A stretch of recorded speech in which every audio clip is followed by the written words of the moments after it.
Bring Your Worth. Level up your creative power, value, and service to the world. Written by Damon Brown. Narrated by Damon Brown. Music provided by Purple Fluorite. purplefluorite.bandcamp.com. This book is dedicated to Papaya. You must be selfish enough to be in alignment with your true self before you have anything to give.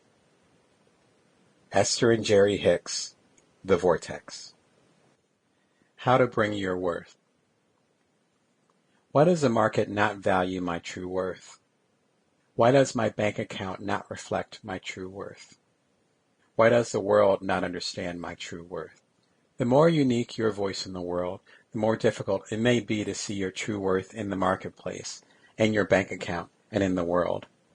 If you don't feel like you're receiving what you deserve, then perhaps it is not a reflection of the world, but a reflection of how you truly feel about your own worth.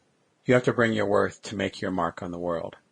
Did you ever try to believe that things are how they are supposed to be? The chaos, the pain, and the challenges in your life are supposed to be there. It hurts.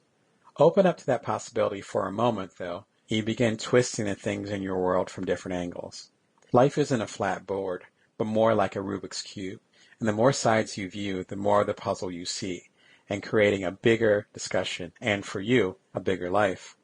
But again, that requires accepting where you are. That's the hard part. Unfortunately, you cannot truly make an impact on the world until you believe you are where you're supposed to be. Resenting your station only makes you misunderstand your gifts, if you see them at all. Fighting the life you have now only tires you out and distracts you from the real fight to become your truest self. Bitterness costs you opportunities. This presents a real, yet silent problem. For a period of time, my toddler would just say no to everything offered to him. My partner and I would eventually stare at him with puzzled expressions, and he would become increasingly frustrated.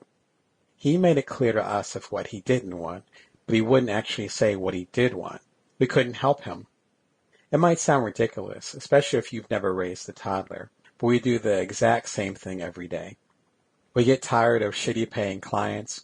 We loathe that organizations hold all the power.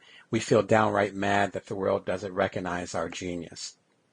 But what are we bringing to the situation? You have to bring your worth to the table to get your worth from your partnerships and then serve your worth to the world. Step into your role and the world embraces you on that level. It is made just for you. It cannot be taken away. You cannot be replaced.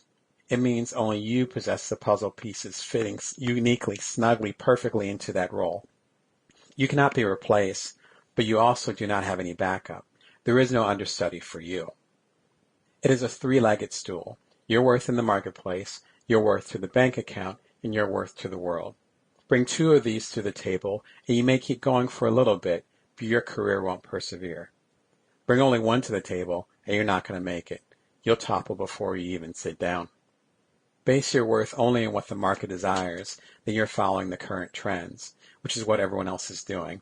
You're on a race to the bottom, as Seth Godin says, making your products and services cheaper than the competition, and that's the only bargaining tool you'll have to offer.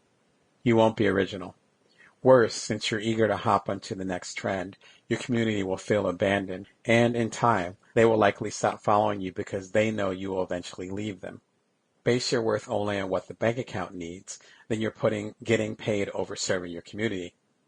One of two things, and likely both, will almost certainly happen. Either you'll get sloppy at your work because you're prioritizing the money, or your customers will recognize that you're just in it for the money. They'll recognize you just don't really care about them. People are always more perceptive than we think.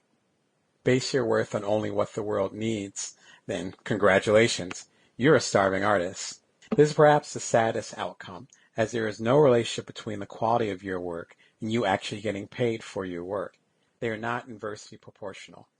And if there were any inkling of an argument, it will be for the reverse. I've been a starving artist, and if you have been as well, then you know there is a significant amount of brain power dedicated to just figuring out your next meal. Personally, I serve everyone better on a full stomach. If the Bite-Sized Entrepreneur helped you with its tactics to fulfill your creative destiny, then Bring Your Worth, its spiritual successor, will aid you in living a more Sample complete. Ready to continue?